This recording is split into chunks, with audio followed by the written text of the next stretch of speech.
नमस्कार दोस्तों, आज की हमारी कहानी है माँ की दौलत। दिल को छू लेने वाली कहानी।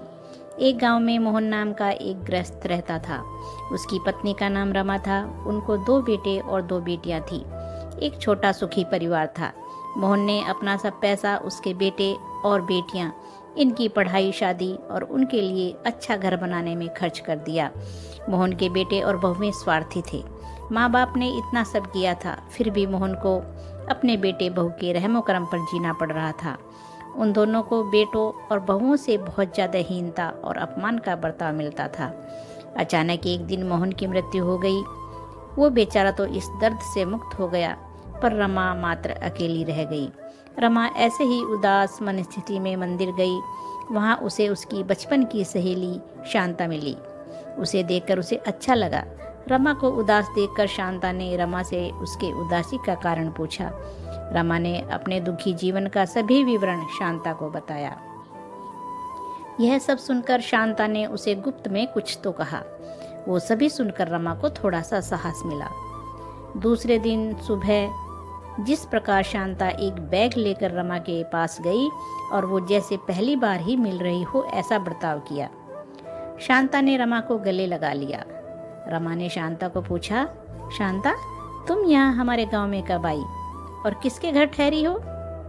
रमा के दोनों बहू रमा की आवाज़ सुनकर तुरंत अंदर से बाहर आई। उन दोनों को देखकर शांता बोली, अरे मैं दूसरे घर पर कहाँ रहूं? हम दोनों मौसेरी बहनें हैं, तो भी सगी बहनों से ज़्यादा हमारा रिश्ता अटूट है। मुझे जीजा जी गुजर गए मालूम पड़ा, इसलिए मैं तुमसे मिलने के लिए और भेंट देने के लिए आई हूँ।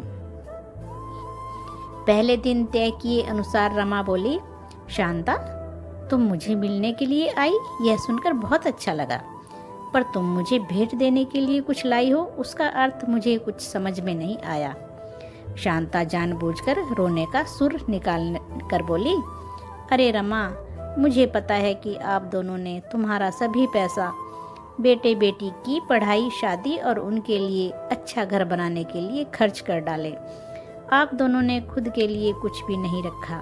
यह सब ठीक है, क्योंकि आपके बेटे और बहुएं सभी अच्छे हैं, इसलिए वह तुमसे प्यार से बर्ताव करते हैं, तुम्हें अच्छे से संभालते हैं, इसका मुझे पूरा भरोसा है।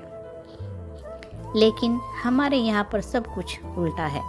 हमारी आर्थिक परिस्थिति अच्छी होकर भी बेटे पढ़े नहीं। इस वजह से वह कोई भी उद्योग धंधा करते नहीं हैं।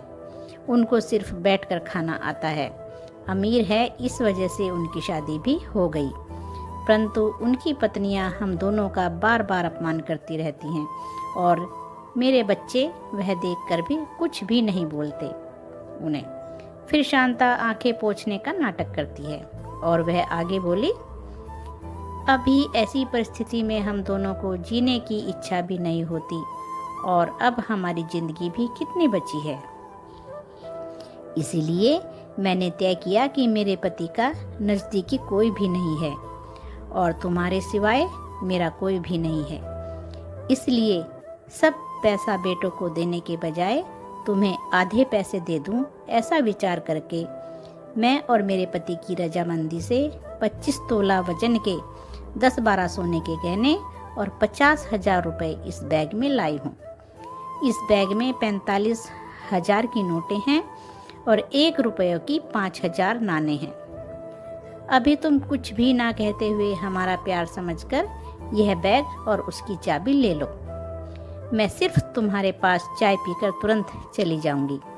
शांता का यह बोलना सुनकर सास की बहन कोई सामान्य औरत नहीं है, बल्कि बहुत अमीर औरत है और धन की तिजोरी साथ लाई है, ऐसा विचार करके रमा की बड़ी बहू प्यार का नाटक करके उनको बोली कि क्या मासी, आप इतनी जल्दी क्यों जा रही हो? अभी आए हो तो रहो हमारे घर 2-4 दिन। आपके बेटे और बहू भी नई पीढ़ी के हैं, इस वजह से आप उनकी तरफ ध्यान मत दीजिए। आप दोनों पति पत्नी ने आपका जीवन यशस्वी किया है, वैसे ही हमें भी उस बारे में मार्गदर्शन दिया तो अच्छा होगा, और कैसे जीवन जीना है हमें भी समझ में आ जाएगा। तभी शांता उसे बोली, मेरे पति के दोस्त आज प्लेन से रात को 12 बजे हमारे घर आने वाले हैं, इस वजह से मुझे जाना होगा। हर एक मनुष्य की ज़िंदगी में ऐसा प्रसंग आता ही है कि जिसकी वजह से उसकी आंखें खुलती हैं और वह मनुष्य समझदार होगा तो उसे मार्ग दिखता है। ऐसा बोलकर शांता चाय पीकर वहाँ से चली गई। शांता के जाने के बाद रमा के दोनों बेटे और बहुएं उससे बहुत अच्छा बर्ताव करने लगे, बहुत प्यार और देखभाल करने लगे। रमा खाना खाने के बाद रात को अपने रूम में जाकर दरवाजे की कुंडी लगा लेती। शांता के दिए हुए पैसे पत्थर पर पीटकर बजाकर गिनती थी। सिक्कों की आवाज़ रात के समय स्पष्ट उनके बेटे और बहू को सुनाई देती थी और उनका रमा पर और ज़्यादा प्यार बढ़ने लगता। ऐसा 5-6 महीने तक चलता रहा, लेकिन पैसे गिनने का काम मात्र खत्म नहीं हो रहा था और ये सिलसिला रमा ने अपने मरने तक चालू रखा। रमा के आखिरी 6 साल खुशियों में बीते, परंतु एक दिन अचानक रमा की मृत्यु हो गई।